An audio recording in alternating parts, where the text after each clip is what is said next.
brothers and sisters in the Dharma. Good evening and a very warm welcome to all of you. We are very fortunate to have with us over the next 8 days the Venerable Ajahn Brahma, formerly known as Ajahn Brahm. I venture to say that many of us here who have had the pleasure to listen to Ajahn Brahm before will know Ajahn's Dharma talks are simple and easy to understand. It's unlikely any attendants will fall asleep because Ajahn tells many light-hearted and real-life Dharma stories, many of which are recent incidents in his widely traveled life. For those of you listening to Ajahn Brahm for the first time, I strongly recommend you to attend all of Ajahn's talks. I'm sure all of us, new and returning students, will find Ajahn's talks illuminating, inspiring, and a strong reminder of the humility of learning. In this regard, and before I go further, I believe the congregation owes a vote of thanks to Brother Eng Chai, who initiated this recent visitation of Ajahn Brahm. A small commercial, if I may, on the Venerable Ajahn Brahm. Ajahn Brahm is an Englishman, 55 years old, a Cambridge University scholar, ordained in Thailand at the age of 23, studied Buddhism from the notable Venerable Ajahn Chah. In 1983, Ajahn Brahm established a forest monastery in Serpentine, outside of Perth, and is the spiritual director of the Buddhist Society of Western Australia. Without further ado, may I present to you the Venerable Ajahn Brahma Vamso. Thank you.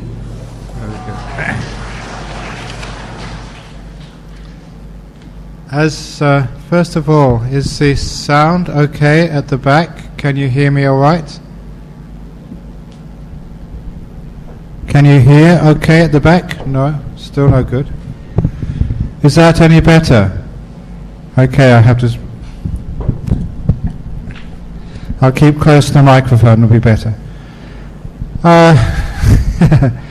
This evening's talk is in a series because these talks are both for the public and also for those who are attending a meditation retreat. So I am going to be attempting to give these talks aimed at both the people who are here all day and also for those who are visiting. And the subject of this first talk is on meditation and the easy way to meditate. And as many of you will know, that the central part of Buddhism, how the Buddha himself became a Buddha enlightened, was through the act of meditation. And meditation is not just something for monks and nuns. It is something which is spreading, especially in the Western world, becoming so popular that I'm having to train many other people, especially lay people, to help in the teaching of learning how to make your mind peaceful and quiet. So many people have problems with their lives, either health problems or marriage problems, problems with their children, and even problems with their business, simply because they don't know how to waken up their mind to create a sense of peace and clarity from where understanding and wisdom and harmony comes. I know that very often we complain about the state of our world and how many wars and conflicts there are and how much corruption one sometimes finds. But many of those problems, they can so easily be overcome if people would only waken their minds by developing a peaceful, calm, clear consciousness. And this is what meditation promises to do. It is not just for monks and nuns, it is for everybody, even for your kids as well. I recently read in the newspapers in Australia, and you may have also seen this in the newspapers here in KL, that a very prestigious public school in the UK, Wellington Public School, this year started what they call happiness classes for all their students. Basically, teaching every child in this prestigious public school in the UK how to meditate. Because this was a very conservative, traditional school, and because it was quite strange that such a school would initiate meditation, it hit the headlines in the newspapers, and many people asked the principal, the headmaster, "What are you doing that for?" And he said that he's seen the results already. The children not only learn quicker, that their academic performance goes up, but also they can learn to deal with the stresses in daily life which will face them in their future. It's very tough being a kid these days. It's tough being a parent too. Actually, it's tough being a monk. But one has to learn how to deal with those stresses of life, and even in English public schools they're realizing the meditation works. Even more fascinating, there is a professor at Harvard in the United States who for the last 6 or 7 years has been doing research on meditators. That's her speciality, that's her field. And what she has found is that anyone who meditates for long enough, their brain, their cortex gets thicker. In other words, you have more brain power. You increase your gigabytes. In other words, what you're doing is you're actually becoming more clever. You have more brain to work with.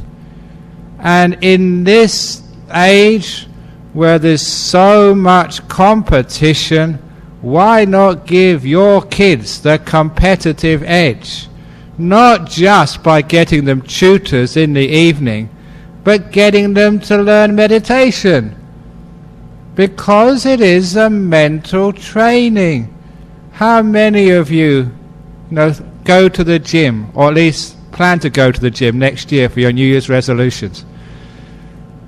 There is a huge amount of emphasis on becoming fit physically, because many countries realize how expensive it is to look after your health once you get sick.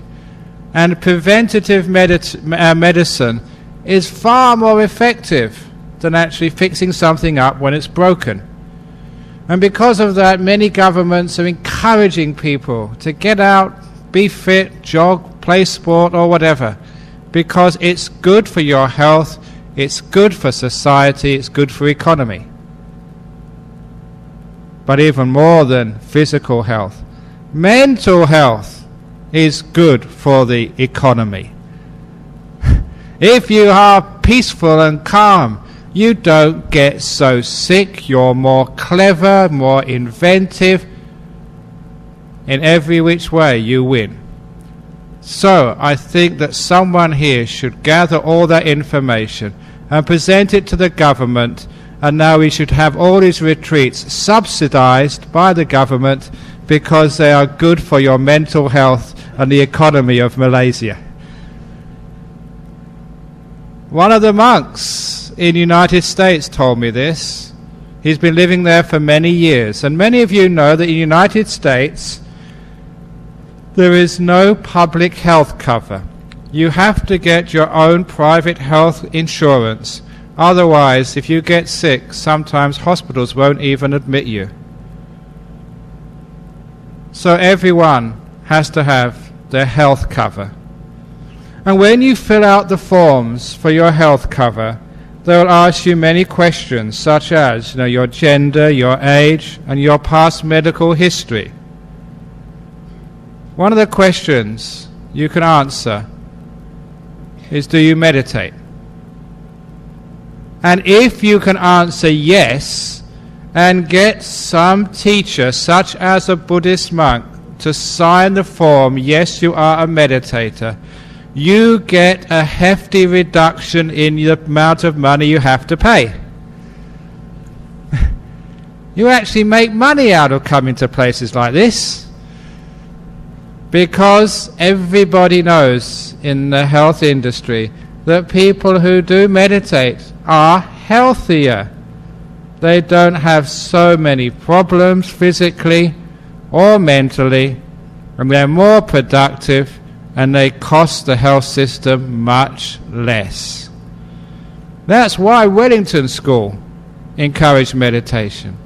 Why in Australia meditation is encouraged. Why even in hospitals, in cancer wards, in modern hospitals, they also have alternative therapy as well, such as doing some meditation. Because meditation works. In my centre in Australia, there are many people come to learn meditation, not because they're interested in Buddhism. They are referred by their doctors. They say you have a choice. You can take the medication, the chemicals, which have some side effects, or you can go round the corner to the Buddhist temple and learn some meditation. And you will find that the meditation lowers your blood pressure, makes you healthier, and also makes you happier as well. So meditation is also recommended for depression. Depression is a worldwide disease which seems to be getting more and more of a problem in many countries. And most times when people become depressed, they go to the doctor and they're prescribed medication. But again, most modern health jurisdictions realize that medication is only one angle to go. The other way is what's called cognitive therapy, where you change the way that you look at things, either by talking, by learning, but best of all is through meditation. For those of you who may have been at the Global Conference on Buddhism, the fourth Global Conference, which was held in Perth last June, the next one is going to be held here in KL, the last I heard, sometime in November next year. But the person who gave the opening speech was the former Premier of Western Australia. In Australia, each state has its own government which looks after things like health and many of the finances, the resources and whatever. The economy of Western Australia is the biggest economy in Australia simply because of the vast mineral wealth in the north of that state. And the Premier, the boss of the government, who was a very powerful figure, and when we were planning the conference, we invited him to give the keynote speech and also to actually give a session on Buddhism and Politics. His name was Dr. Jeff Gallup. About 1 month before the conference started, a few months before the conference started, but after he'd accepted the invitation, he resigned because of depression. He made the decision because he was a close friend of the British Prime Minister Tony Blair. They were at Oxford together, and he was such a close friend of Prime Minister Blair that he was the best man at Tony Blair and Cherry's wedding. And so he was spending Christmas about 12 months ago at Chequers, the country house of the Prime Minister of England. And it was there he decided that he was suffering from clinical depression. And when he returned to Western Australia in early January this year, he resigned his position because of depression. After doing some strategies, he's now a professor at the University of Sydney. You know what strategies he used? He recently gave a talk in Sydney University, and somebody sent me the transcript. Because now Professor Jeff Gallup mentioned in his talk I'm going to begin my talk by mentioning a good friend, Ajahn Brahm, and his talk, Opening the Door of My Heart. And he went on to quote many of those stories and to tell us all about the benefits of meditation, which he, as a prominent Australian, now he has a weekly column in the Australian newspaper, telling everybody just how meditation and what he called the philosophy of the East had helped him through one of the most difficult times of his life. Meditation works. You don't get depressed, you don't get upset, you don't get angry. Look, another story. There was a Sri Lankan man living in Perth. You know that most Sri Lankans are Buddhists, but most of them are what we call in Australia Wesak Buddhists, which means you only see them at the temple one day a year at Wesak, and they disappear for the other 12 months. So Wesak Buddhists. And so he was a Wesak Buddhist. He would turn up, show his face once a year for the holiest day, and then he would just go playing around the rest of the time. But he told me his conversion, if you like, to meditation happened because he was working in the Department of Minerals and Energy in Perth as a highly paid engineer in a very stressful job. And the most stress he had was from his boss. He had what we call these days a boss from hell. And I don't think I need to describe what a boss from hell is. Maybe you've got one. At least you have somebody who you can recognize if they had some more of those bad characteristics. It would be hell to live with them. These are the sorts of people who give you more work than anyone could ever do, who set targets which were only Superman could reach. And whenever you do that extra work, they never thank you, they just give you more. The slightest fault, they shout at you, they're demanding, they're angry, they never listen, they're bosses from hell. He had one of those. And it was terrible to work for this Australian man, who was always asking so much, never thanking him, even if he tried to do an extra piece of work.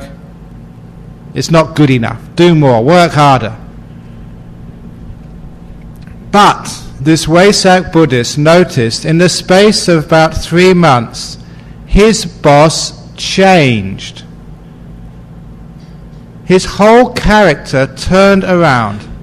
And instead of being someone who was so impossible to work with, someone who was always so angry and mean, he changed to being kind, sensitive, and he would say thank you. It was such a significant and sudden change that this Sri Lankan Wesak Buddhist couldn't help but asking his boss one day, "What have you been doing?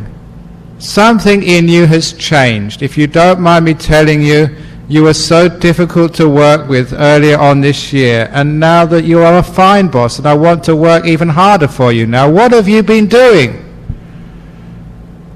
And the boss from hell said, "Well, it's amazing. I found this wonderful Buddhist temple close by, and I go every Saturday to meditate there."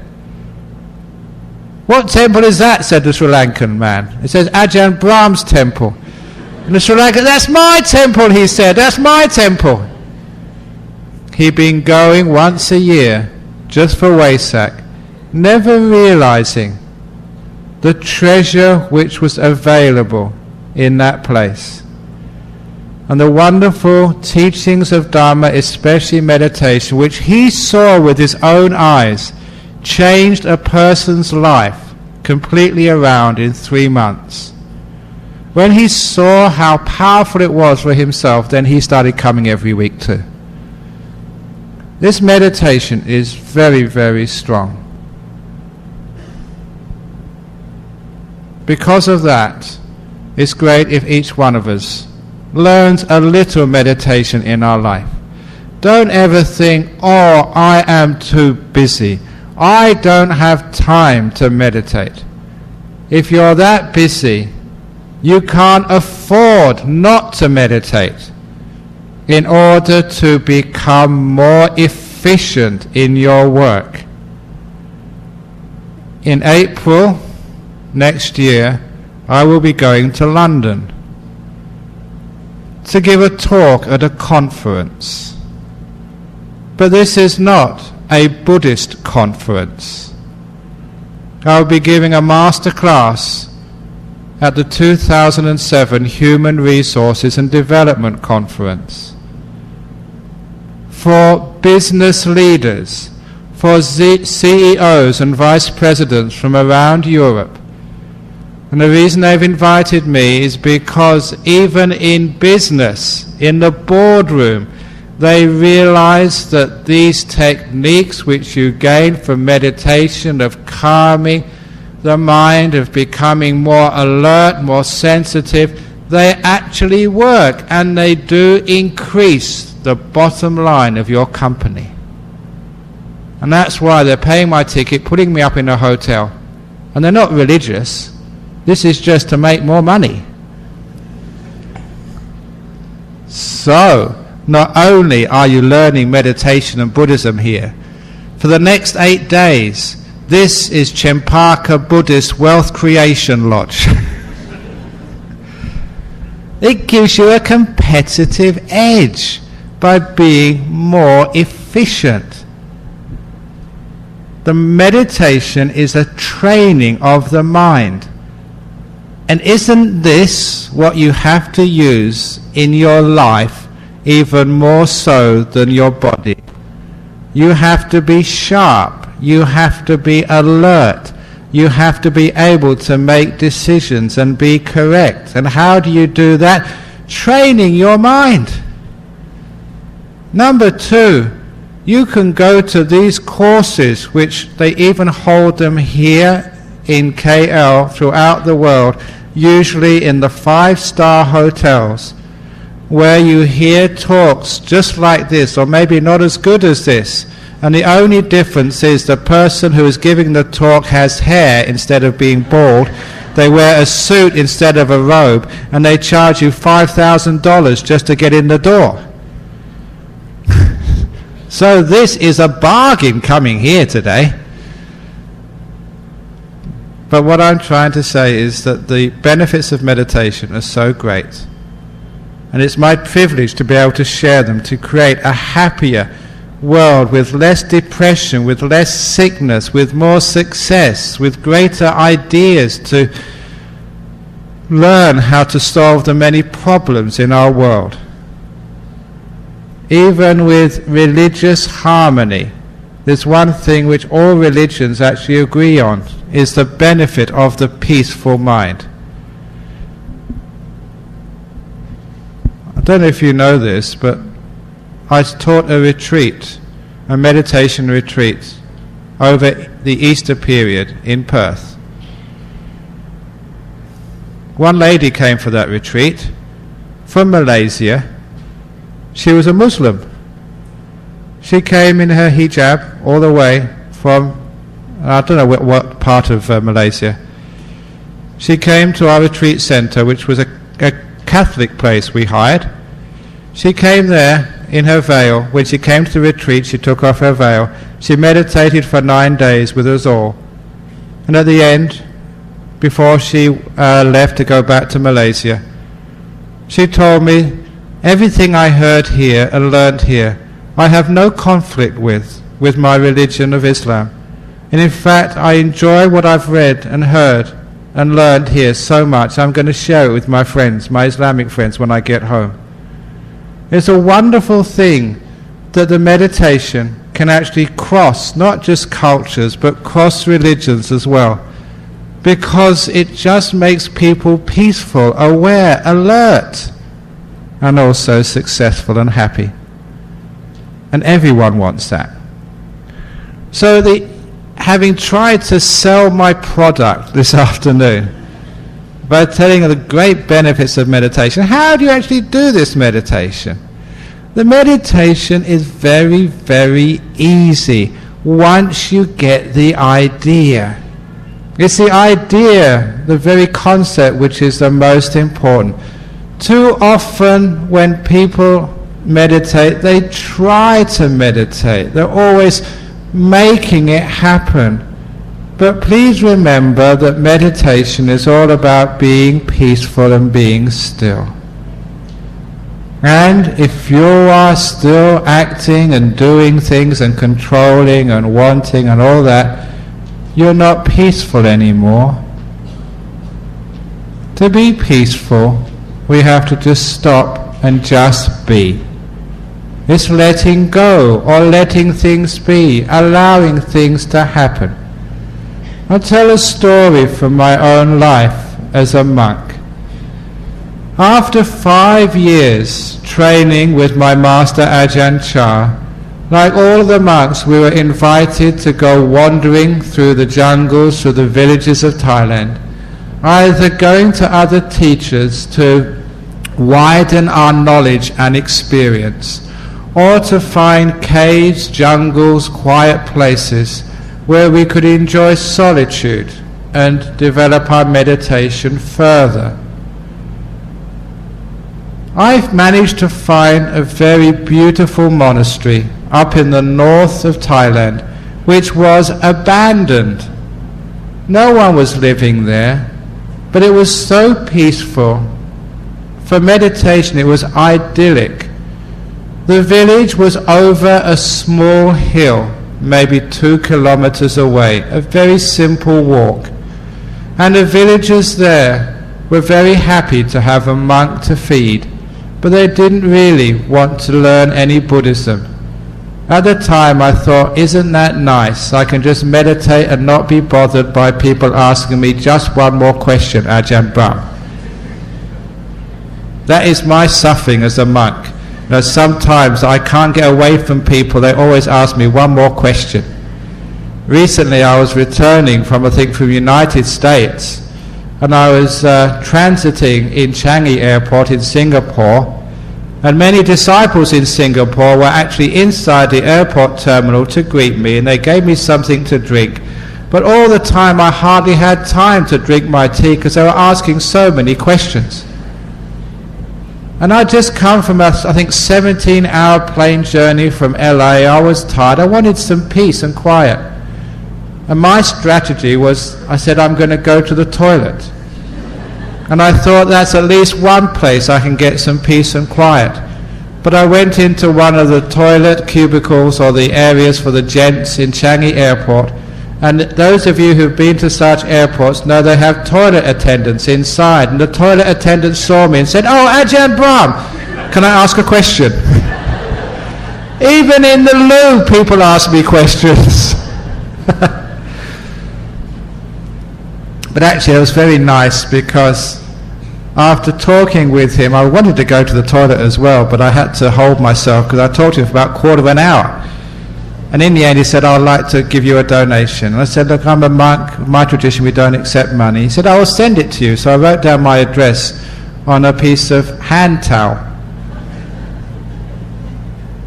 And about a week later there was a letter in the post, 20 Singapore dollars from the toilet attendant of Changi Airport. I thought, wasn't that a wonderful donation? I really loved that, because he's obviously a very poor man, but he was really interested in Dhamma. But anyhow, that sometimes that you don't get much peace. But when I was in this monastery, it was idyllic because no one wanted to ask me any question. They just wanted to feed me. And so for 23.5 hours every day, I was by myself. It was good food, peaceful, there were caves, it was in the high mountains. I'd only see a vehicle once a week.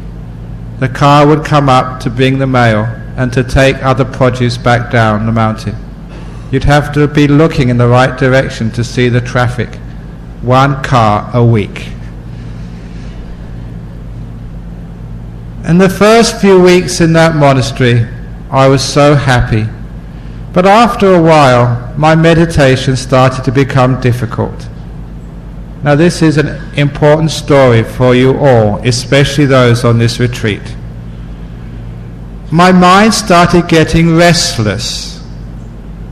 I started having so many thoughts coming up through my mind. And I tried to stop those thoughts, like many people do when they meditate. But the thoughts got more and more strong. They became more and more crazy until I started thinking what I call unmonkish thoughts. Thoughts about my old girlfriends, about romance, even about sex. And I didn't want to think those thoughts. I was a monk and I loved being a monk. But those thoughts kept on coming up into my mind. And the harder I tried to stop them, the more they came up. After 2 or 3 days, I was going crazy.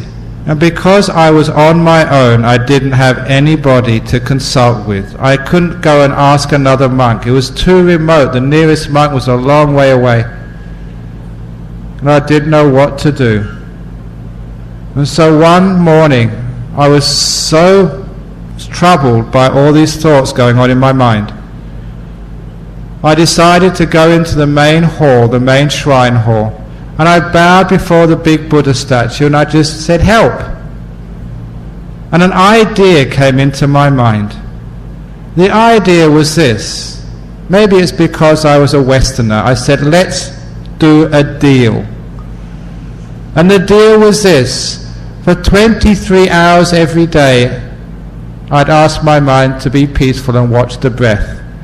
But if my mind really wanted to think about old girlfriends, romance and sex, I said, okay, from 3 p.m. to 4 p.m. every day you can think whatever you want. Anything goes. So I thought that was fair, that was reasonable. You can think whatever you want for 1 hour every day, and the rest of the time you behave. Having made that resolution, I went back to meditate. You know what happened? The thoughts were just as bad as they were before. Every time I tried to stop the thoughts, they'd come back again, sometimes even stronger. And by 3 p.m. I was just so tired and exhausted, trying to fight my mind. But I am an honest monk. If I promise something, I really try hard to keep it. So I went back up into my hut. I leant against the wall, put my feet out, because I was tired. And I said, it's 3 p.m. now you can think whatever you want. Anything goes. You can think sex, you can think girls, anything. And for the next hour, my mind was so peaceful, just watching every breath go in and every breath go out. It was a very strange experience, but what it taught me is the difference between doing letting go and letting go of doing. Please remember what meditation is. As long as you get involved, you're actually stirring up your mind and it gets worse and worse. Imagine your mind like a lake or like a pond. And to able to make your mind still, we want to imagine the pond to have no waves on the surface at all. Because only when the body of water is absolutely smooth will it reflect the moon, the sun, the stars perfectly without any distortion. It's just like the still mind can see things as they truly are. But somehow we have to make sure that that lake is perfectly still with no waves on the surface. And how can we do that? This simile, the lake stands for your mind. The waves stand for all those thoughts which run through your mind. How can we smooth out that mind so there's no thoughts in there at all? What many people do with that lake, going back to the lake, they try and pat down the waves. They try and smooth out the water. And all they manage to do is to make more waves. In your mind, when you're meditating, too often we try and get rid of things and control things and make peace happen. That's why the thoughts keep on continuing again and again and again. Instead, we can leave things alone. Ajahn Chah, my teacher, always used to say, the only reason a leaf on a tree moves up and down is because of the wind. If you took away the wind, the leaf would not move. He said the only reason the mind isn't still is because you're blowing on it. You're wanting and not wanting. That is causing the mind to be restless. I hope I'm making the point here. This is not doing something, it is letting go.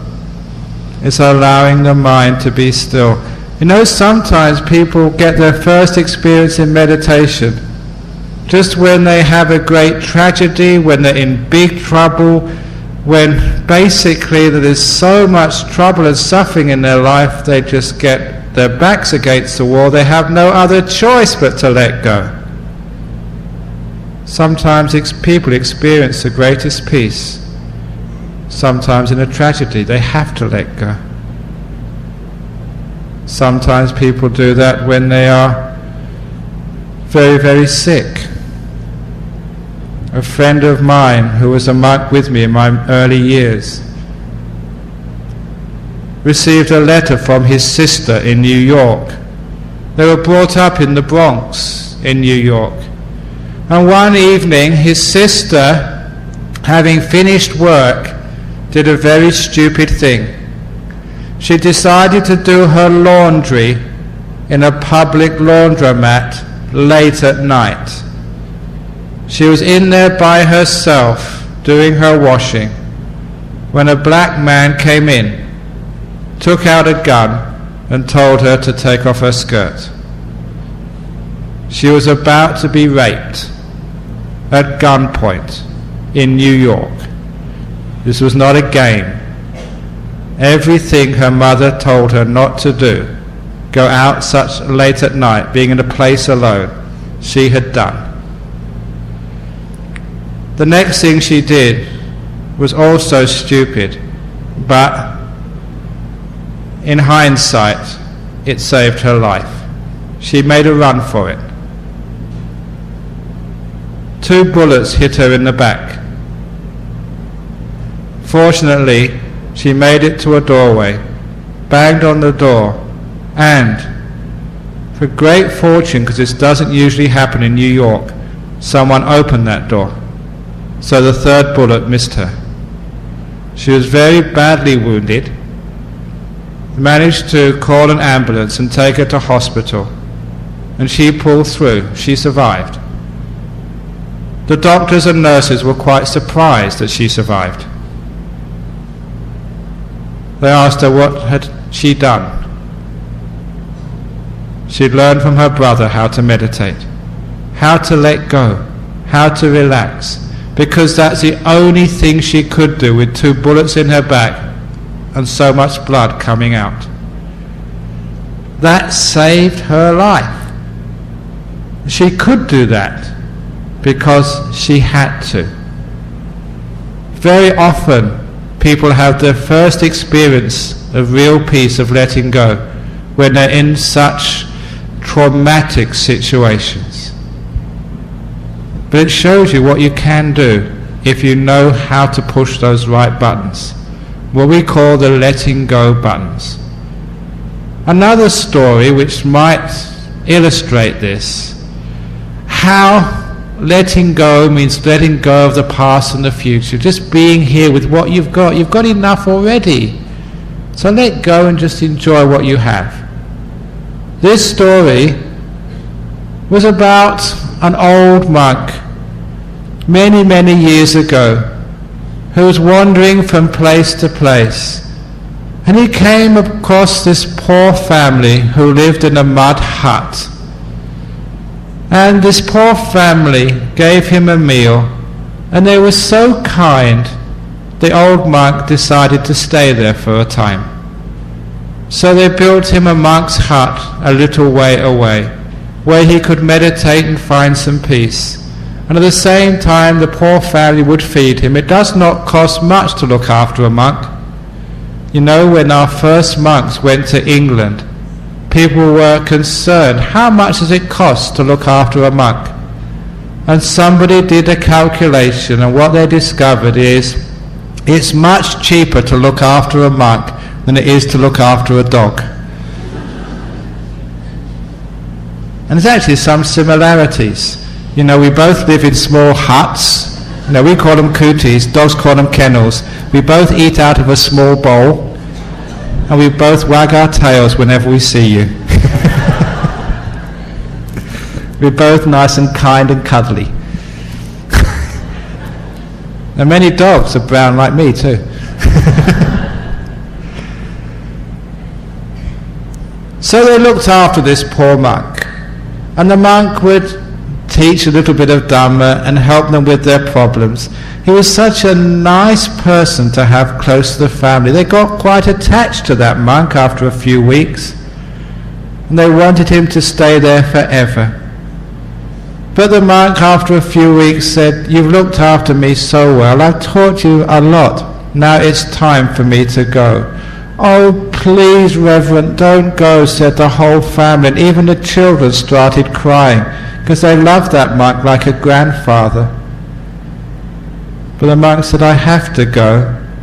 But before I go, I want to reward you for your kindness.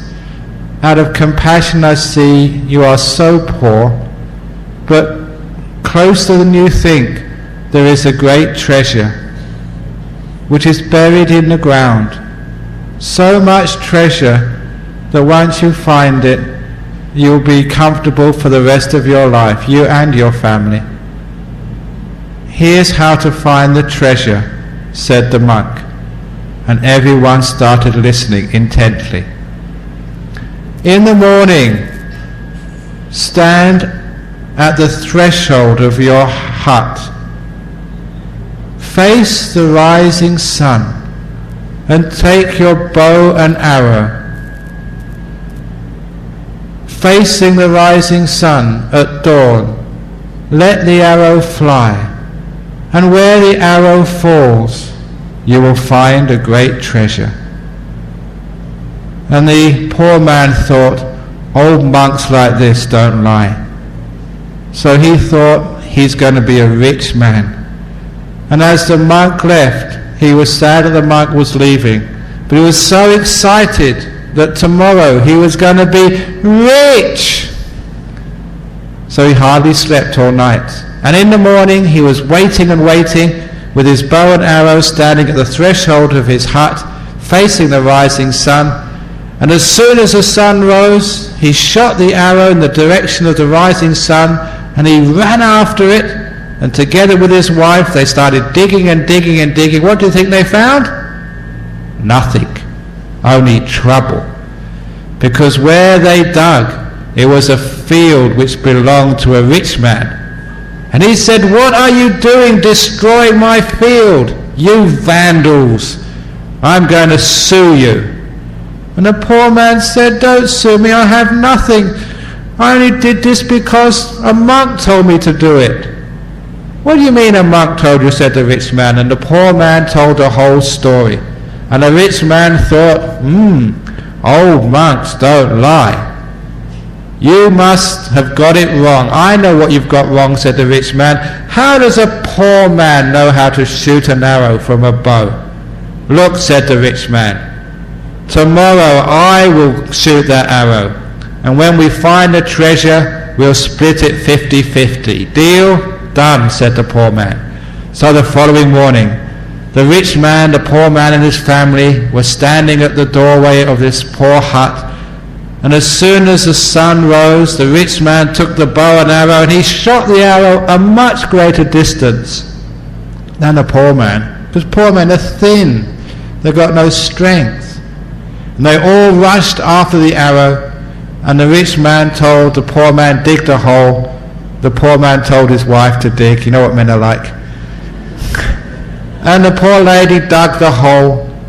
And what did you think they found? Nothing, only trouble. because that field where the arrow fell belonged to the general in the army, and the general saw them spoiling his field, and together with his soldiers he arrested them all. "What are you doing, destroying my field, you vagabonds?" And the rich man said to the poor man, "It's his fault." And the poor man said it was the monk's fault. And the general said, "What do you mean the monk's fault?" And they told the whole story. And the general said, "Old monks don't lie." So you must have got the instructions wrong. And when he heard the instructions, of course, it's obvious. What does a poor man or a rich man know about shooting an arrow? This is soldier's business. "Listen," said the general, "tomorrow we'll all go there and I will shoot the arrow. I will split it 3 ways. Okay? Done." So the following morning, the 3 of them were there. The general, the rich man, the poor man and his family. And this time the general was waiting to face the rising sun. And as soon as the sun rose, he shot the arrow, and it went a long distance, and this time right in the direction of the rising sun. He was a soldier, an expert in archery. And they all ran after it. The general told the rich man, "Dig the hole." The rich man told the poor man, "Dig the hole." The poor man told his poor wife to dig the hole. And she dug. And what do you think she found? Nothing. Only trouble. Because this time the arrow landed in the king's garden. Now it was big trouble, because the king had all of them arrested, even his general. And said, "What did you do that for?" And the general said, "Oh, it was the rich man's fault."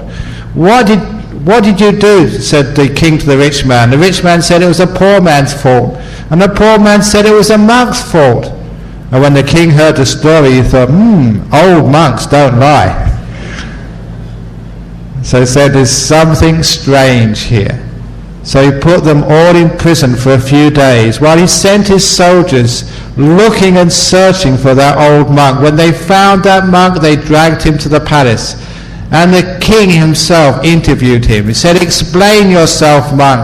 Why have you got these 3 people into big trouble?"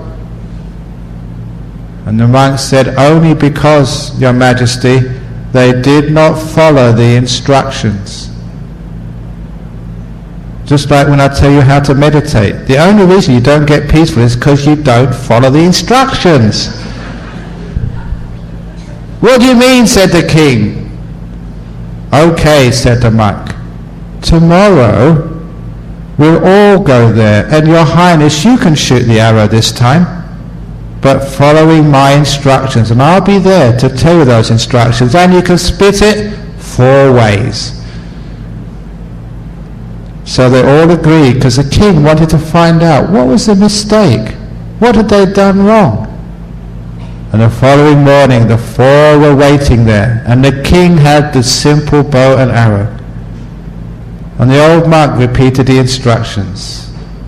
Stand at the threshold of the hut. And the king positioned himself at the threshold. Face the rising sun with the bow and arrow. And he faced the rising sun with the bow and arrow. When the sun comes up, and the sun was just coming up, let the arrow fly. And the king put the arrow in the bow and was just about to shoot it when the monk said, "Stop." I never said shoot the arrow. I said let it fly. And so he dropped the arrow. And the arrow dropped right between his feet where he was standing. And the king didn't need to be told afterwards. He just told one of his guards to dig a hole. And he didn't need to dig very far, because right under the threshold was a huge treasure, enough to make a king happy, let alone a poor man and his family very, very wealthy. And the moral of that story was not just finding gold or silver or money. The moral of that story is when we shoot the arrow of our aspiration, of our goals, of our desires, we always shoot it over there to somewhere else. and we never realize we're standing on the greatest treasure of all, called peace. So, whenever you try to meditate, remember, don't shoot the arrow anywhere else than where you're standing. Don't try and aim for anything more than what you already have. Don't try and give up what you have now for something else. The goal of meditation is making peace, embracing this moment. And a strange thing happens when you embrace this moment, accept it and make peace with it. You find that what you thought was not peaceful, not good enough, actually changes to be so peaceful and so nice and so free. The last story, which also encapsulates this, and how to be peaceful and how to be free just by letting go, is an old story from my experiences in Western Australia. When I first moved to Western Australia, after I'd been a monk for 9 years, and after helping build a monastery for the first couple of years where I live now, I also received an invitation to teach in a prison. I actually received a telephone call from the prisoner, and he began the call by saying, "You don't know how long it's taken me to make this call. I've had to write so many submissions to the governor and then to the people in the prisons department in Perth just to get permission to make this phone call. I want to invite you to teach us some meditation." And I checked up, and it was a very difficult call for him to make. When I realized that how much effort he'd gone to just to get to me, it was the least I could do to go and serve. And so I started teaching meditation in prison. For those of you who don't know this side story, when I first went to this place to teach meditation, it was a top security jail where some very bad prisoners were locked up. And in this particular jail they had, I think, about 110 prisoners. And when I went into the room assigned for the meditation class, there's about 96 or 97 prisoners sitting down waiting to learn meditation. Imagine that, about a 90% response rate. When I saw how many prisoners had come to better themselves, to learn some meditation, to become kinder people, I thought, wow, these guys really want to learn. And so I was so inspired that I started really doing my best to teach the finest meditation. But after I'd been talking for about 5 minutes, one of the prisoners stood up and asked, "Can I ask a question?" I looked at that prisoner. He was big and looked very mean, with tattoos on him, you know the type. When anyone that big and mean interrupts you, you always say yes. So what do you want? And he said, "Is it really true that through meditation you can learn to fly through the air, to levitate?" And then I suddenly realized why so many prisoners had come to learn meditation. You can't make up stories like that. That happened. They had all come to learn meditation so they could escape over the walls. So when I told them that only very gifted meditators can levitate, and it usually takes them 10, 20, 30 years, the next time I went there, only 3 turned up for my meditation class. But I like teaching in prison, and I got some of the best questions from prisoners. They had nothing to lose. And later on, when I became an abbot and became a teacher and had to travel around, I had to give that role, that duty, to another monk. He took it on for me. And on this occasion, he'd been teaching in a new jail built in Perth. And having taught prisoners for a few weeks, the one afternoon the prisoners said, "Do you mind staying on a bit longer?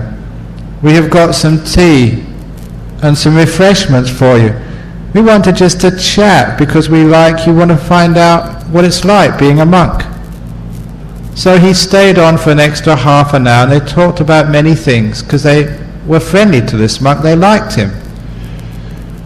And then they started asking, "What's it like being a Buddhist monk? What do you do?" And so the monk started telling them our routine in our monastery in Perth. He said, "You have to get up at 4 o'clock in the morning." And as soon as the prisoners heard that, they were astonished, they were surprised. Say, even in prison you don't have to get up that early. What time do you have to get up if you're a prisoner in Malaysia? 6? Certainly it's not 4 o'clock anyway. So what do you do at 4 o'clock then? Can you sort of watch the midnight movie or watch TV? He said no, because in forest monasteries you don't have TV, you've got to meditate. Well, I suppose that's what a monk does. But then you can have some breakfast. A lot of the time in my monastery there is no breakfast. What? They don't even give you a breakfast? So what do you do in the morning then? In our monastery we have to work. We labor, and sometimes all monks we have to work hard. Recently I was helping building a hut, and I was helping mixing the concrete. Now, even a senior monk, I get dirty mixing concrete too, because on this occasion, if ever you mix concrete, it splashes all over you, and you get grey spots on your robes and grey spots on your head. It's just a cement, that's all. So we just finished the concrete pour, and I was on the way to my hut when I passed a Sri Lankan lady who came to visit my monastery, and she was very well dressed. And because it was the first time visiting my monastery, she came up and asked, "Where's the abbot? I want to see the abbot." Thinking quickly, I said, "If you go up to that hall, he'll be there in about 10 minutes. And she went up to the hall. I quickly had a shower and changed into some clean robes, and then I went to see her. And we talked about meditation, about Buddhism, and she was very impressed that just before she left, she said, "You have a wonderful monastery and you're such a good teacher. I really like this monastery and I praise it, but if you don't mind me saying, there's one thing I don't like. On the way here, I saw a very shabbily dressed monk." I never told her it was me. All I said was, "I'll talk to him later, madam." So I get dirty too. We have to work very hard. And the prisoners, certainly in Australia, they don't have to work half as hard as our monks work. And I said, "Oh, they'd never get us to work that hard, but I suppose you have a good lunch." In our monastery we eat out of a bowl, not out of a plate. And in my monastery, sometimes everything goes into that bowl at once. The sweets as well as the main course. And I have many times had my ice cream on top of the curry. Sometimes you get Western food like spaghetti, and it's covered with custard. And when he told the prisoners how we eat, they said, "That's disgusting. Even in prison they give you a tray with separate compartments." And said, "Okay, well it all gets mixed up inside anyway. But then what do you do after lunch? Can you sort of play soccer or have a game of tennis?" They said, "No, monks, we can't play sport." Actually, that sometimes I thought of starting a Buddhist soccer team. But if it really was a Buddhist soccer team, say Chempaka Buddhist Lodge soccer team, how would you play? If you were really a Buddhist, if the opposite team really wanted the ball, you say, give it to them, here you are, you take it, let him go. Compassion. And if they couldn't score a goal themselves, you score one for them. You know, loving kindness, you want to make them happy. So a Buddhist soccer team would not do very well. So no, we don't play soccer or sport as monks. What do you do then? Meditate. Oh my goodness, don't you do too much meditation? No, we like it. But I suppose you can hang out for dinner. Dinner, said the monk. The last meal is about 11 o'clock, and the rest of the day we don't have anything to eat. What? They said? In all prisons you get 3 meals a day. That's disgusting. Even in Guantanamo Bay you get 3 meals, but not in my monastery. But then what do you do instead after dinner? Can you actually play cards? Play Monopoly or Scrabble?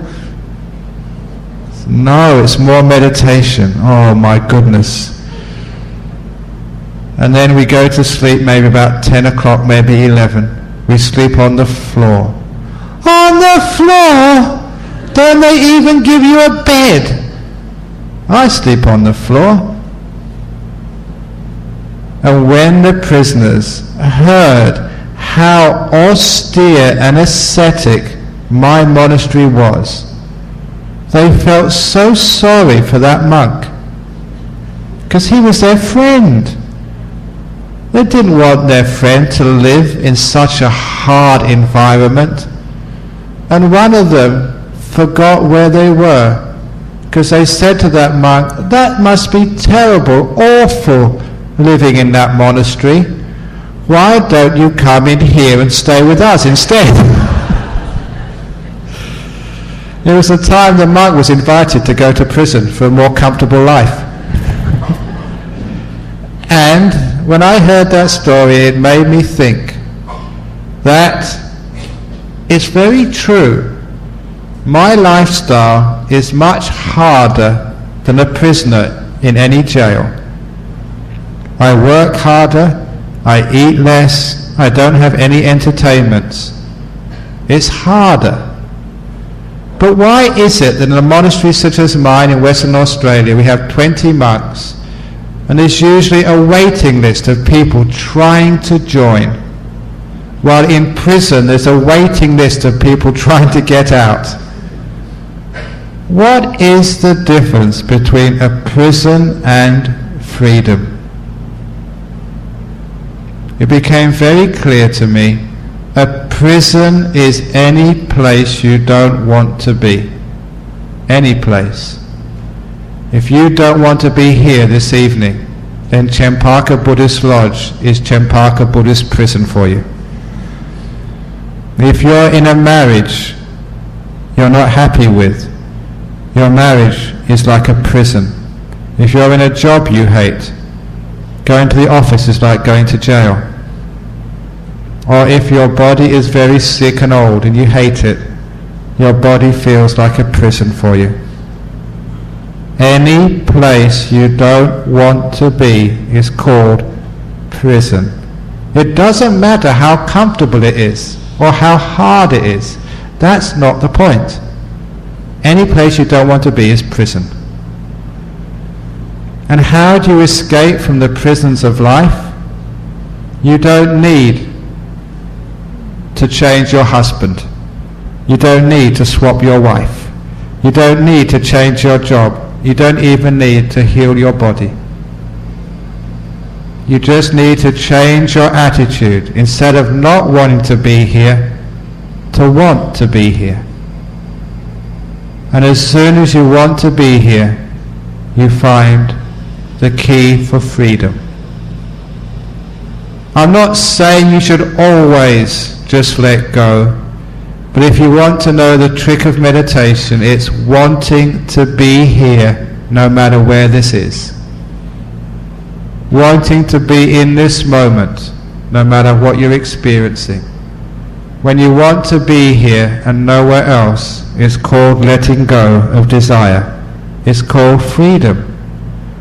And you can do that at any time in your life. And as soon as you want to be here for many moments in a row, you find freedom and peace. This is called meditation. You've let go of craving, of wanting, of agitation, of negativity. You want to be here. Please understand that that's the meditation method, the heart of it. All the other techniques, whether it's watching the breath or counting or doing this and doing that, it's always trying to encourage you to be here, to want to be here, to be content to be in this moment.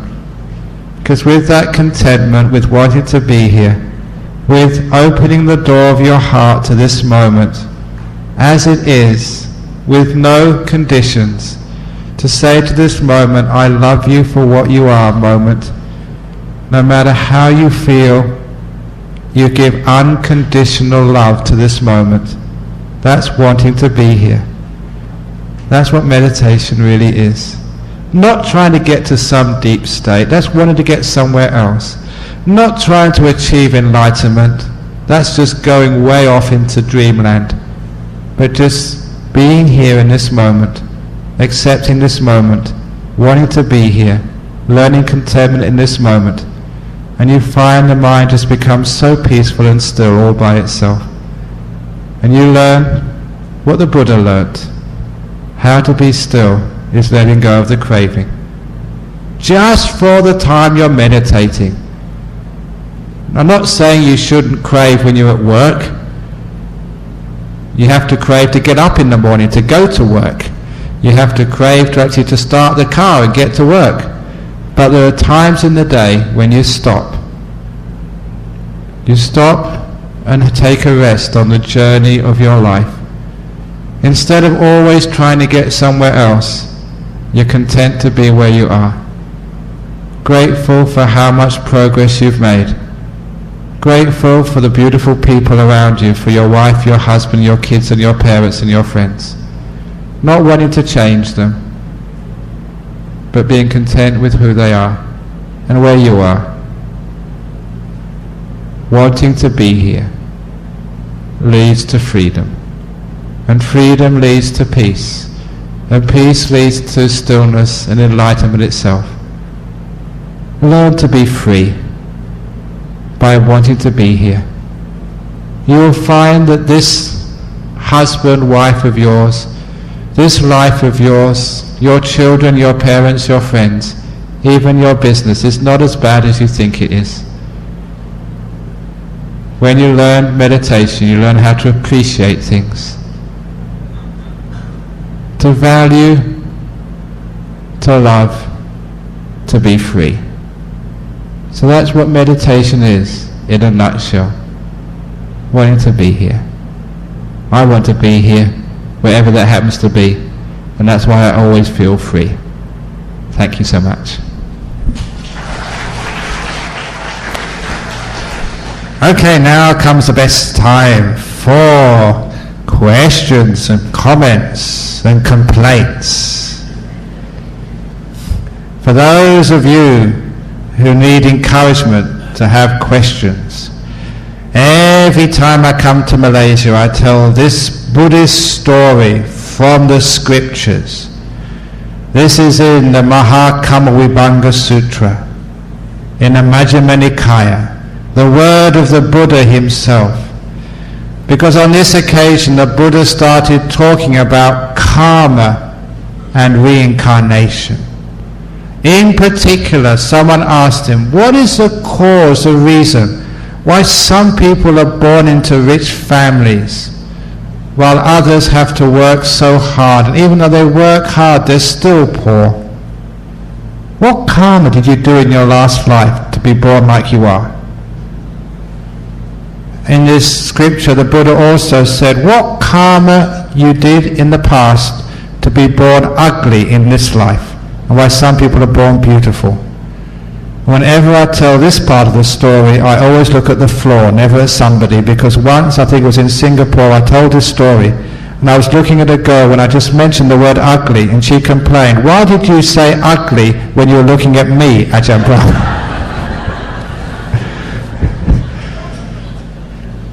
But more importantly, you've got to be very careful as a monk. More importantly, the Buddha explained, what is the cause for intelligence in the next life? Why some people are born clever and they just breeze through school, they go to university, they get top grades. Why are some people intelligent and some people are born stupid? And the Buddha said, the reason why you will be stupid in your next life is if you don't ask questions in this life. That's a cause for stupidity in your next existence. Having said that, does anyone want to ask a question?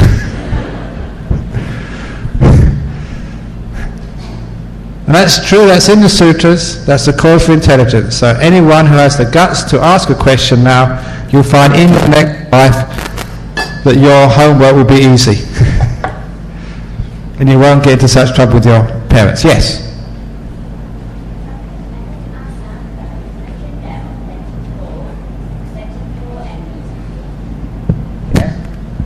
Oh, you're going to get you're talking about letting go. Yes. So does it mean that our breath is also, the watching of the breath is also stopped? Aha! You're asking about the type of meditation called breath meditation. And how are you supposed to do breath meditation? You're supposed to try and watch the breath, or you're supposed to just let go and let the breath happen? You will find when you begin meditation, sometimes it's good just to do a bit of breath meditation to make it happen. It's like climbing a ladder. When you climb a ladder, you have to hold on to the rung above you to pull yourself up. And after a while, you're standing on top of that rung, and that's the time to let go of that rung. You don't let go of the wrong things. Letting go is stage by stage, because one of my disciples in Perth, he went to a reception, a party. But at the party, someone offered him a glass of beer. And he said, "Look, I'm a Buddhist, I don't drink alcohol." And the man said, "Oh yeah, I know about Buddhism, I've heard about it, it's all about letting go. Come on, let go and have a glass of beer." And of course that's letting go of the wrong thing. So you will find in your meditation that you have to put a little bit of effort in the beginning. You're grabbing onto one rung, but when you get to a certain stage, you let go of all effort and allow the meditation just to happen. And be content to be where you are. And the breath will come to you rather than you going to look at the breath. One of my other favorite stories is a story about the donkey and the carrot. If any of you have been to southern Europe, you may know even now that just for the tourists they can have donkey carts. A donkey cart would be a small cart which was pulled by the donkey, and it was the main form of transport about 40-50 years ago in southern Europe, in Italy, Greece, those sorts of countries. But the trouble was, donkeys are notoriously stubborn. Even if you hit the donkey, it will not move. The only way to get a donkey to pull a cart of people or goods is to tie a stick to the back of the donkey, and the other end of the stick is maybe 2 feet in front of the donkey's head. On the end of the stick you put a string, on the end of the string is a carrot, and the donkey sees a carrot about 2 feet in front of him, and he loves that carrot so much he moves to try and eat that carrot, but whenever he moves, the carrot always moves as well.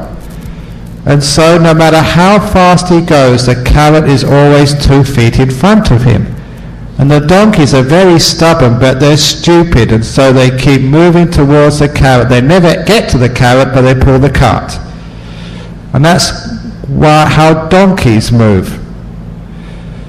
However, it was about 40 or 50 years ago that Buddhism came to southern Europe. And all the donkeys learned how to catch the carrot, and so there are no more donkey carts anymore. So how do Buddhist donkeys know how to catch the carrot? What the Buddhist donkeys do, they run like hell after that carrot, as fast as they've ever gone. And what happens to the carrot? That always goes just as fast in front of the donkey. But the Buddhist donkey knows how to stop, knows how to let go, knows how to stop running. And what happens when the Buddhist donkey stops? The carrot starts going further away. Just like when you meditate, if you let go, the mind is not as peaceful. It starts being more agitated at first. But the Buddhist donkey has faith. Just like I hope you have faith. And you believe what Ajahn Brahm says. Follow instructions, okay? And the Buddhist donkey has faith, because even though the carrot goes further than it's ever been before, the donkey just waits. And the carrot eventually starts coming back towards the donkey. And when the carrot is 2 feet in front of the donkey's mouth, for the first time the carrot is actually coming towards the donkey.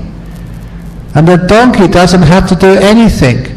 It just lets go, becomes still, and doesn't move. And the carrot comes towards the donkey. And all the donkey has to do at the right moment is to think, the door of my mouth is open to the carrot, and the carrot just comes in. Now that's a very good simile of meditation and enlightenment. You've already been running fast enough. When you let go and stop, the carrot of peace, truth, enlightenment will first of all go further away. Wait, because then it will start coming towards you. And you don't have to do anything. Be still. At the right moment, the carrot of peace, enlightenment will come to you. That's always been the way. And that's a very accurate simile to how enlightenment happens and how meditation happens. It's learning how to be still, like a good donkey.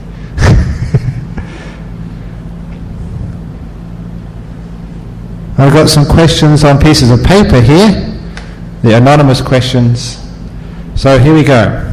Venerable, can you teach us some basic meditation, something we can practice every day? Okay, what you can practice every day, a very simple meditation technique, is to sit down. You can sit down on a chair if you like. Many people become enlightened sitting on chairs. You don't need to sit cross-legged on broken glass. You can sit on a chair is fine. And just make yourself comfortable, close your eyes. And then this simile came to me when I was in one of the airports. Because those of you who met me at the airport, even though I'm here for a couple of weeks, saw me with just one little bag, my shoulder bag. No suitcases, no backpacks. Because sometimes I've seen people in the airport, you can't believe how many suitcases they've got. When I ask them, they're only going for 2 days. And every time I come back, so often in Perth airport, I've only got my bag. And they say, where's your luggage? And I say, look, I'm a monk, this is all I have, I don't need very much. And actually they look at me and say, oh, well done, very good. Even they understand what a monk should be like, having few possessions. So, I've seen some people with 2 heavy suitcases. They've got them off the carousel and they haven't got one of these trolleys. They're trying to carry them through the airport. And I remember seeing one person with 2 really fat suitcases, and they were struggling and they were in so much discomfort. And it reminded me of a person when they start to meditate. When you meditate, imagine you're holding 2 suitcases, one in your left hand, one in your right hand. And the suitcase in your left hand represents your past, packed full with all of your memories, both good and bad. And the suitcase in your right hand represents your future, all your plans, your fears, everything which you think might happen. The simile is very good because too often we carry around our memories from the past and our fears from the future, and that's what makes our mind tired. Sometimes we have to struggle through the day carrying the burden of the past and the weight of the future. So you start by imagining those 2 heavy suitcases. With your eyes closed, you almost visualize them as if you can feel their weight. And once you visualize and can feel the weight of those 2 heavy suitcases, you imagine yourself lowering the suitcase in your left hand to the floor. And when it meets the floor, the weight, the burden disappears. And then you move your hand away from the handle. And then you feel the weight of the suitcase in your right hand. And you lower that to the ground too. And when it meets the ground, the weight is gone. And you can move your hand away. And you feel so light and so free, you're not carrying those 2 suitcases. And by doing that mental exercise, you will find that it helps you let go of all of the past, represented by the suitcase in your left hand, and all of your future, represented by the suitcase in the other hand. You've let go by doing a little mental exercise. So try that exercise. Any time, if you're stuck at a traffic light, or stuck in a jam, or any time when you've got a few moments, imagine those 2 suitcases and lowering each one to the ground. Also remembering the one in the left hand stands for the past, the one in the right hand stands for the future. It helps you let go of the past and future, so you can just be in this present moment, just being here. And with more repeating that exercise, you'll find it so much easier to let go of the past and the future and just to be able to be present and realize the great treasure between your feet, between the past and the future, the great treasure of now. So that's a little exercise you can do at any time. Being present, being mindful, being peaceful. So hopefully that trick will help you enormously. Please guide us to meditate in the right way. I have been guiding you all the last hour and a quarter. Have you been asleep, not paying attention? Oh, you naughty person.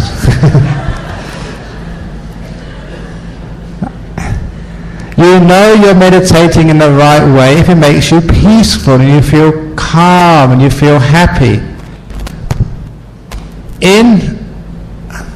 For those of you who want to check me out on this, because you should always ask question and challenge, any one of you who wants to look in the Dhammachaitya Sutta in the Majjhima Nikaya, it's usually translated as the monuments to the Dhamma. There, one of the Buddha's chief lay disciples, King Pasenadi, who was the ruler in the town of Savatthi.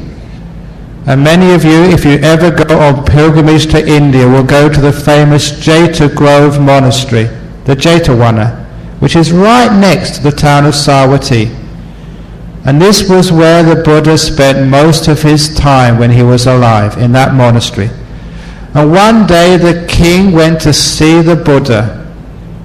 And when he went into the Buddha's hut, the first thing he did after paying respect to the Buddha was to say how much he enjoyed coming to this monastery, Jeta Grove Monastery. And the Buddha said, "Why, great king, do you enjoy coming here?" And the king replied, "Because whenever I come into this monastery, the monks are always smiling and happy." That's what disciples of the Buddha used to be like in the time of the Buddha, smiling and happy, not grumpy and miserable. There are too many grumpy and miserable monks around these days. You know, it's a great shame that the chief priest passed away, because he wasn't a grumpy monk. He was always happy and smiling. And the Buddha replied, "Yes, great king, that's what you can expect when the monks meditate and understand the Dhamma. It makes you happier." So you can understand what meditation is. If it's the right way, it's the smiley way. So if the meditation makes people smile and become happier and peaceful, then they're going in the right direction. If it makes you miserable, angry, stuck up, a pain in the backside, then you don't know what meditation is. So that's how to meditate the right way. If enlightenment is the ultimate happiness, there's extreme happiness, nibbānaṃ paramāṃ sukhaṃ. And if meditation is supposed to take you there, it should lead to greater and greater peace and happiness. That's why I like my master Ajahn Chah. He was the happiest person I ever knew. So I thought, if he's that happy, he must know something. And he did. Another question, a deep question here. Does a stream winner know when he or she has attained this stage of the Does a stream winner know when they have attained that stage of their attainment? Yes, they do. If you have insight, of course you know you have insight. If you win the lottery, you soon find out, don't you? You keep checking your tickets, and this is much better than the lottery. So certainly a person who sees the Dhamma knows they have seen the Dhamma. And actually that's one test. Because as a monk, sometimes people say, oh, they're become enlightened, they're the stream winner, they're an arahat or whatever. And sometimes you have to test them out. You know, one of the tests is saying, when and where did it happen? And if you don't know the exact moment and time, you failed the test. Question 2. Any stories about benefits of a pregnant mother meditating for the unborn? Any pregnant women attaining jhanas? But certainly, as many pregnant women in Perth who've learned meditation. And it's amazing time and time again, when the baby is born, it's a very peaceful, calm baby. They don't wake you up in the middle of the night. They're wonderful babies to be around. They're just so still, because any person, any doctor knows that for the first months inside your womb, you know, your consciousness is the baby's consciousness. And what mother does, the baby does. And if the mother learns how to be peaceful and calm, so does the baby learn how to be peaceful and calm. So it's a wonderful thing for the mother to do, because then you can get back some sleep after the baby's born. You get a very, very nice baby. But you know, one of the weirdest stories which somebody told me, and this is really like make your hair stand on end, because just after the baby was born, you know, the mother usually puts the baby on the chest so they can breastfeed the baby. And the mother was laying in bed with the baby on top of her, and the baby sat up, put its legs in the lotus position, and meditated. she really got spooked out there, because the baby had only been born like a couple of days, and just crossed its leg, put its hands in its lap, and assumed the meditation position. That was a weird experience. But people tell me these strange experiences, and I thank them because it's more material for my talks. But if you teach a baby how to meditate by meditating yourself when you're pregnant, oh, they're wonderful kids. So a good thing to do. You're nurturing and teaching your child by example. One of the other things you can do is listening to Dhamma talks when you're pregnant. There's one disciple, her husband had a job in Saudi Arabia, and you know, in Saudi Arabia women can't do any work.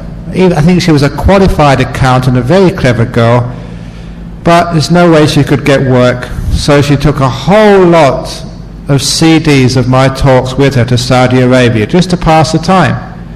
So when she was pregnant, she listened to about 4 or 5 hours of my talks every day. And she gave birth in Saudi Arabia to a nice little girl, and on her first visit back to Perth she came to see me with her new baby, and the baby was just in her arms, just not paying any attention. But as soon as I started to talk, the baby looked at me. They recognized my voice. Oh, it's him. So the babies, they do pick up on what you're doing when you're pregnant. So enormous benefits. When meditating, thoughts keep coming to my mind of the past and the future. Do I linger and dwell in them, letting them be, or do I note them and let them go?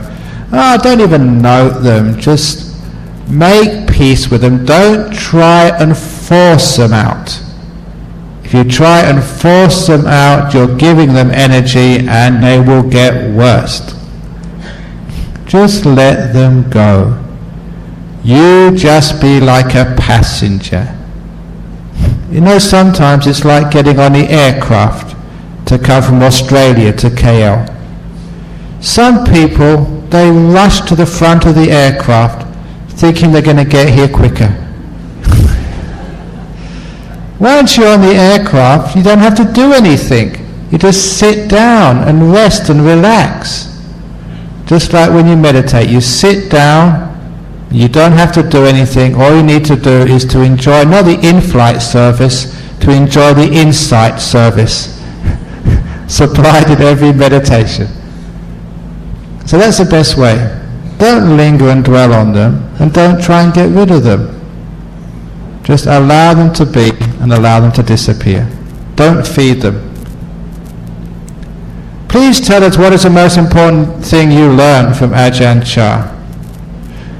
Okay, this is a deep teaching. And many great things I learned from Ajahn Chah, but I've only been talking about this just about the last year or so, because there's many teachings, and one comes to the front of your mind and it stays there for a while.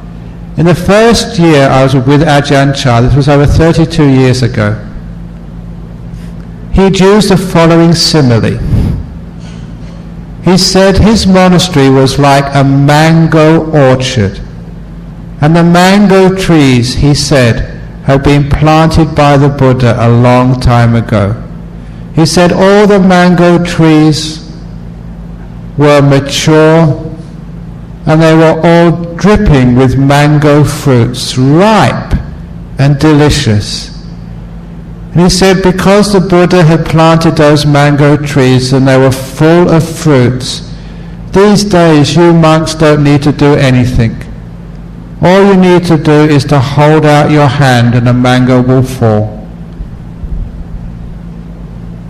That's what Ajahn Chah would teach. I thought he was crazy. What do you mean? If you want a mango to fall, you've got to climb the tree, at least shake it, or usually, you throw a stick up or whatever. He said, no, all you need to do is put out your hand and the mango will fall. After 2 years I understand what he meant. If you shake the meditation tree and try and make it happen, mangoes never fall. You just get more frustrated and you think you can't meditate. All you need to do is to put out your hand and peace falls into it. Insights fall. Enlightenment falls. When you just put your hand out and let go. Don't make it happen. Allow it to happen. That's a very deep teaching of Ajahn Chah, but it's so precise. If you understand that, you understand everything about meditation and enlightenment too.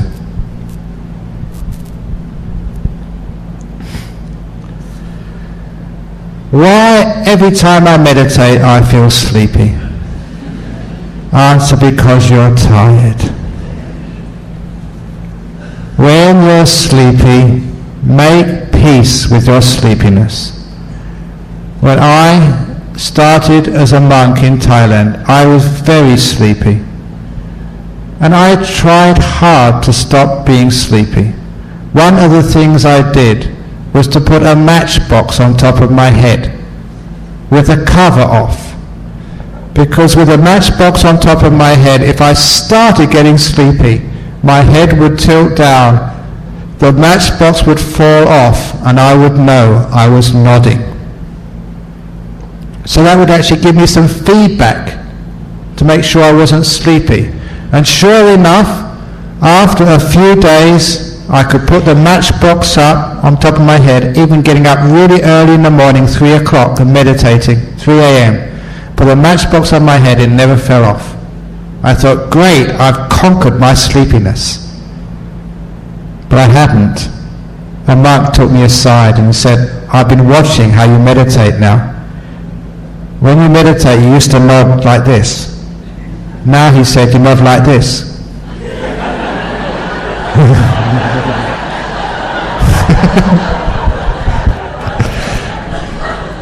I was so disappointed. That didn't work. So instead I tried all my effort to try and break through. Come on. And I willed and struggled and strived until I conquered my sleepiness. But as soon as my sleepiness disappeared, I started thinking about everything. My mind was just so restless. So I tried to calm my restless mind. Come on, calm. And then I fell asleep again. And to me it was like a pendulum. Either I was restless or I was asleep, and I couldn't find that middle. Now I know why. The reason I was sleepy was because I was getting up at 3 a.m., going to bed maybe 11. Number one, I was not sleeping enough. I was an Englishman living in the jungle. We were malnourished. Our food supply was not enough. And it was hot. What do you expect? It was just nature, that's all. And what I learned was to make peace with my sleepiness. I let it be. I just noticed it as best as I could, but I did not make war with my sleepiness. I made peace with my sleepiness. And what happened was the sleepiness soon disappeared. Naturally, my energy just came back. But when my sleepiness did disappear, it wasn't restlessness now, it was peace. Because I'd made peace with my sleepiness, when the sleepiness disappeared, I was left with peace. Don't make war with your sloth and torpor, make peace. It will soon disappear, and what you've made is what you're left with. Peace, not war.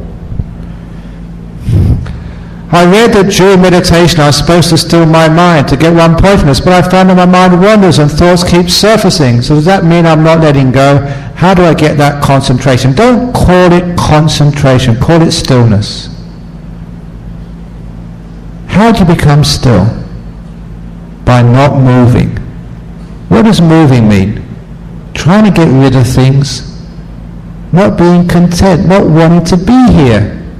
You want to be somewhere else. You make prison.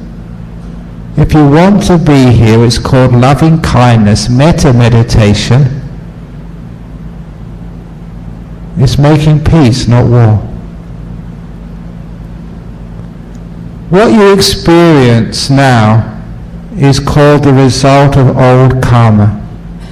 It has a cause, and this is the result, what you experience now. If you want to have good meditation in the future, if you want to have peace and hear what you call concentration or stillness, you can't get stillness by making agitation. All you can do, whatever you're experiencing now, make peace with it, be kind to it, have compassion towards this moment, allow it to be, and then you're making the karmic causes for peaceful meditation in the future. If you're making peace now, you'll have peace in the future. If you make war now, you have collateral damage, as Mr. Bush says. You have dead people, wounded people, a lot of ruins in your mind. So that's actually how we meditate, by doing good karma in this moment to our mind. Being kind, embracing, forgiving, making peace, not war, with this mind of yours now. That's a very powerful, deep teaching. If you understand that, you get into very deep meditation. So you don't still the mind, you make peace with the mind, and then stillness comes. How often to meditate and how long should each session last? The rule of thumb is, how long do you eat? Meditate as long as you spend time eating every day. Why is it we can always find time to eat? Because it's important for us. We get sick if we don't eat. It's the same for meditating. If you don't meditate, meditation is called food for the heart, and if you don't meditate, you get sick in the head. What being sick means? You get angry, and you shout, and you're critical, and you're grumpy, and you're depressed. That's called being sick in the head. You know, there's a story about this man who had the afternoon off work, and his wife was busy cooking the dinner. And she looked in her kitchen and she was short of some eggs.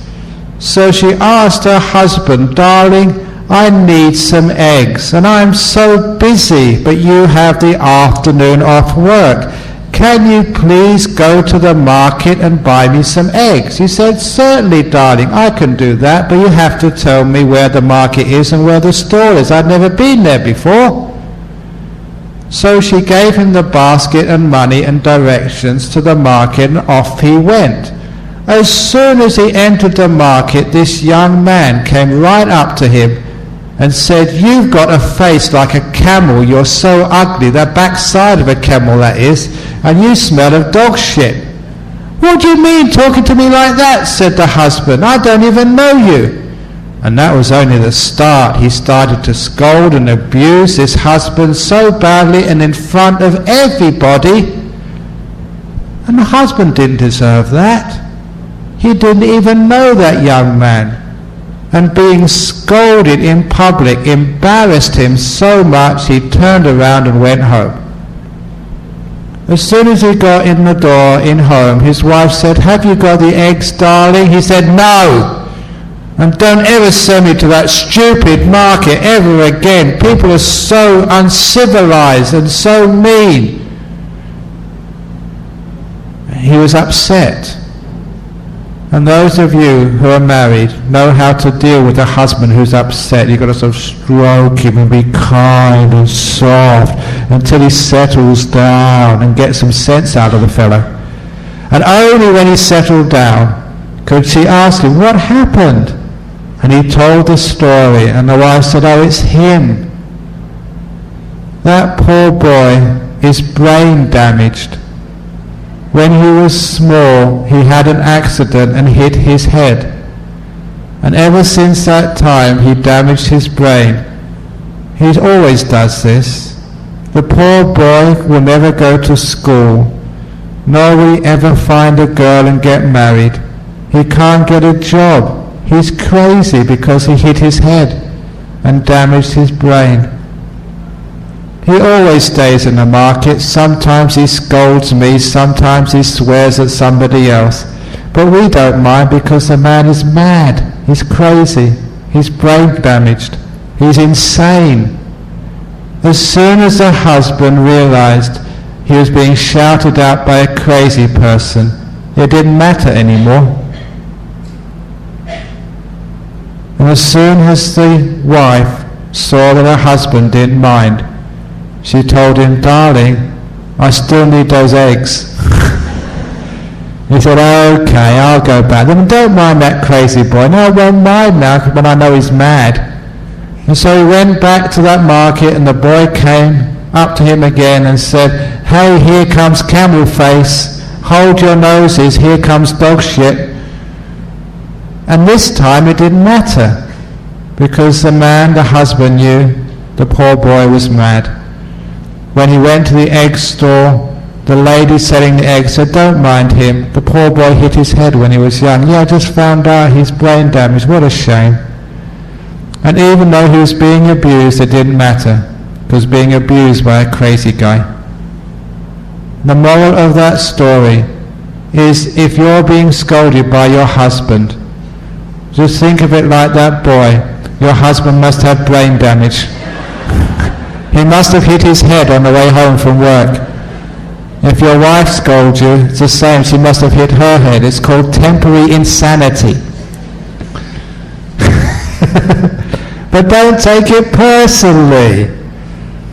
So that's actually how to deal with abuse. And you can only do that if you train in meditation. It's food for the heart. You become wise. So meditate as long as you eat every day. Why are some people born beautiful or ugly? It's a beautiful reason. It's because people are kind and generous. They're good-hearted.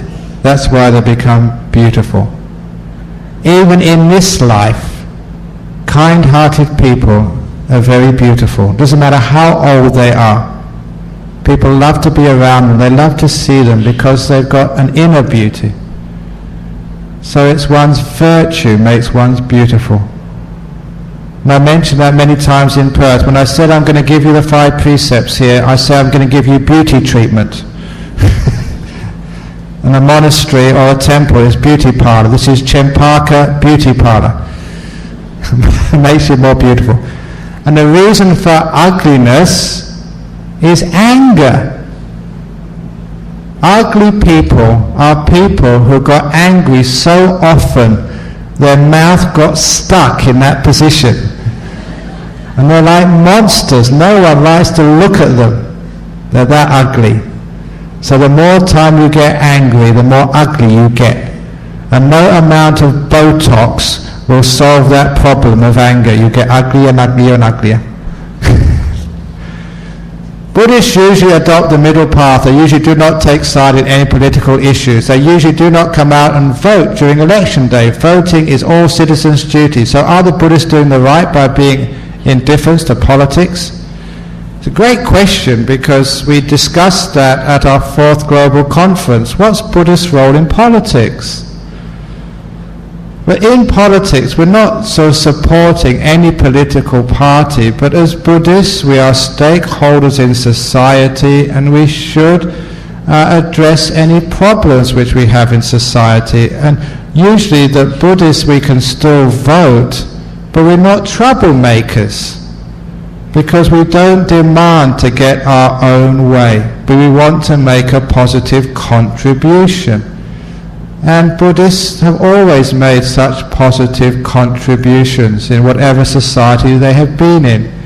And one of the things, there are many Buddhist politicians, not last night, the night before, at the Buddhist Fellowship's gala dinner, I was sitting next to the health minister, Mr. Korboon Wan, who is a very devout Buddhist. And because he is a Buddhist, the senior member of the government of Singapore, Mr. Korboon Wan, in his portfolio of health services, I was told that since he took over that ministry, that he has returned what they call in Singapore the Class C wards, which are for the poor people, because many of the hospitals in Singapore had actually phased out those wards and only kept the Class A and Class B wards for the rich people or the middle class. And many poor people could not afford or could not find space in the hospitals. And that was one of his great things he'd introduced in Singapore. So there was just someone being kind and compassionate. And if you're a Muslim, if you're a Christian, you do the same thing. So can't we as Buddhists actually contribute to our communities and societies by voting, by participating, by making a positive contribution? Especially as a Buddhist, and you keep your 5 precepts and you're not corrupted, you don't get into alcohol and doing sort of bad deals, but you're honest, trustworthy and compassionate. So that's something we can do. We don't go arguing. You know that fellow I mentioned earlier, Dr. Jeff Gallup? He's the Premier of Western Australia for many years. He was actually one of the other ministers, a minister for planning, told me this story. I was sitting next to her at a function, and she said, this man is a Buddhist, even though he doesn't admit it, because whenever they had an argument in the cabinet, which politicians often argue, this man, Dr. Gallup, would bang his fist on the table and said, be quiet, we should be more Buddhist about this. That's what he would say, we should be more Buddhist about it. In other words, the contribution of Buddhism would be to listen to each other, to be kind, compassionate, and not angry at each other. So we do have something to give, so we should give it.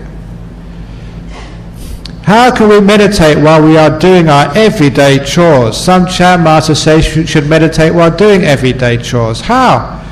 Be content to be here. So in other words, when you're washing up, don't try and get rid of the washing up so you can have your cup of coffee afterwards. Want to be doing the washing up. When you're doing the vacuuming, want to be here. When you're in the traffic jam, want to be there instead of getting angry and upset at all those other stupid cars. There are many times when you can meditate by learning how to accept the present reality of now. That is the essence of meditation. When you sit down, what you learn in everyday life will actually propel you into deeper meditation on the cushion or on the chair.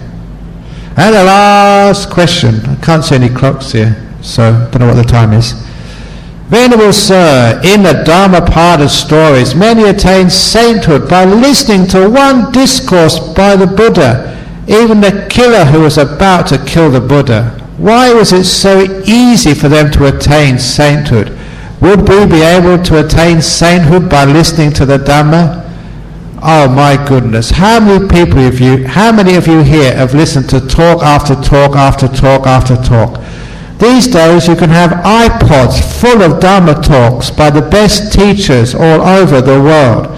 My talks are on the internet, and even people in Iceland listen to my Dhamma talks. You have so many talks you listen to, but how many of you are enlightened? Come on, own up. How many? So why is it that we can listen to so many talks, but we never get enlightened? It's the same reason why you can go and read so many menus in so many different restaurants, but you're still hungry. You know why? Because you read the menu and then you eat the menu. And you never order the food and eat that. That's what the talks are there for. They're teaching you something you're supposed to do. The menu gives you the choice of what's on, and that restaurant, choose the food and eat it. So in all the different talks you've listened to, the great menu, the buffet of Dhamma teachings. Choose some and use some. If you just listen, you're just like the person who ate menus. You get very, very sick. By the person who just read all the books but never understood what they meant. So the reason in the time of the Buddha that sometimes a person heard a talk and became enlightened is because it wasn't just that one talk they heard. That was just the last moment of their journey. In the same way, I've been to many people's houses, and on this shelf I see photographs of theirs or their children's graduation at university. Have you ever been to a graduation ceremony where a person gets a degree? All that's recorded, all you see in the photograph is someone dressing up like a penguin with a funny hat and going up to some dignitary and giving a scroll of paper. So if you just see that, you think that's all you need to do to get a degree. Just wear a funny costume and go into the convocation hall and someone give you a degree. Because you never take photographs of all the lectures you went to. You never take photographs of all the tutorials you had to attend. You never take photographs of the examinations. The only photograph you take is of the final moment when you get your degree. In the same way, in many of the suttas, they just take the last moment where the person just made that final breakthrough to become enlightened. But in each one of those cases, you find, if you look deeper, all of those men and women who became enlightened by just that one discourse, that was just the last act of a long journey, which included keeping your precepts and meditating and studying and discussing. And that was the last thing which just turned them into being the saint. But don't think that was the only thing. So that's why you can listen to a Dhamma discourse, even listen to the greatest teaching of all, and still not get enlightened because you're not ready yet. You haven't had the preparation. So this is the preparation. You know, it's strange how some people became enlightened, even like Ananda, the disciple of the Buddha, his main attendant. You all know how he became enlightened? Just after the Buddha passed away, that Venerable Mahakassapa decided that to keep the teachings pure and the precepts pure, to have a conference, a convocation of all the great monks, so they could record the teachings for posterity. And so they chose 500 senior monks to come and record the teachings. 499 of those were fully enlightened. Ananda was the 500th, the odd one out. Imagine that. All you people on a retreat, if the last day, the 80 people on this retreat, if I said 79 of you are now fully enlightened and you're the only one who's not, how would you feel? That's sort of how Ananda felt. So that night, he decided to give it everything he got. He would not sleep. He had to get enlightened. And so, he meditated all night. And he got nowhere. And so at the very end, he gave up. And according to the legend, after giving up, just before his head hit the pillow, he became fully enlightened with all the psychic powers. And to prove the point, he went to the convocation late, and he entered through the keyhole of the door. That was pretty awesome. To enter the room through the keyhole, using psychic powers. But the point of that story, he became enlightened by letting go and by going to bed. And that's a wonderful piece of advice to end this first talk. You can all now go to bed and try the Ananda method of enlightenment. Who knows, just before your head hits the pillar, you too may become an arahant. But if you do, tomorrow morning at 5 o'clock, or whenever we get in here, please enter the meditation hall upstairs through the keyhole. It'll be a cool thing to see. So thank you for coming this evening, and thank you for all those questions. The first talk of this series on meditation. What's the talk tomorrow night? So I was going to give the advertisement for coming up soon in a theatre on a temple near you. The next talk tomorrow night will be on mindfulness. So the power of being awake and alert. And that helps you in your marriage, in your health, in your business. So this is only the start of Ajahn Brahm's Wealth Creation Seminar at Chenpaka tomorrow night. So thank you for coming. Do we do sharing of merits at the end? Okay, do sharing of merits. Please chant with me. Idam me nyatinam hotu sukhita hontu yatayo. Idam me nyatinam hotu sukhita hontu yatayo. Idam me nyatinam hotu sukhita hontu yatayo. Sadhu, sadhu, sadhu. Very good, the three happy sadhus. So when you do sadhu here, don't just go sadhu, sadhu, sadhu. Sadhu, sadhu. The three happy sadhus. So thanks very much. Good night.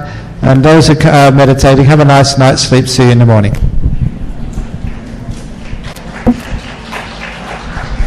If you're gonna clap, clap properly. Come on.